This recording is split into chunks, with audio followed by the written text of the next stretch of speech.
ইসরায়েলের আগ্রাসনের জবাবে আবারও পাল্টা ধ্বংসাত্মক হামলা চালিয়েছে ইরান। স্থানীয় সময় রোববার রাতে অপারেশন ট্রু প্রমিসের নবম ধাপে অন্তত 50টি ব্যালিস্টিক ক্ষেপণাস্ত্র ও একাধিক ড্রোন ছোড়ে তেহরান, যার বড় একটি অংশ ইসরায়েলের অভ্যন্তরে আঘাত হানে। ইরানের রাষ্ট্রীয় সংবাদ সংস্থা ইরনা এই তথ্য নিশ্চিত করেছে।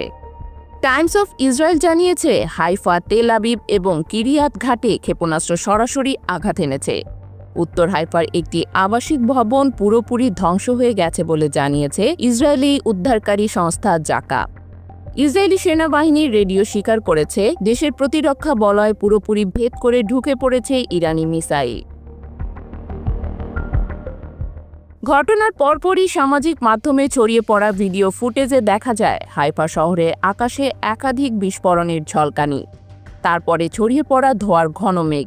এক ক্লিপে দেখা যায় একটি ভবনের ছাদে ধ্বংসস্তূপের নিচে আটকে পড়া মানুষদের উদ্ধারে হাহাকার চলছে। জরুরি গাড়ির সাইরেন আর আতঙ্কিত মানুষের কান্না মিলেমিশে এক ভয়াবহ পরিস্থিতির চিত্র তুলে ধরে। ইরানের সশস্ত্র বাহিনীর মুখপাত্র কর্নেল রেজা সাইদ এক টিভি বিবৃতিতে বলেছেন, এই জবাব কেবল শুরু। দখলদার ইসরায়েল যতক্ষণ আগ্রাসন চালাবে ততদিন আমাদের আঘাত অব্যাহত থাকবে। মাটির নিচের বাংকারও তাদের রক্ষা করতে পারবে না।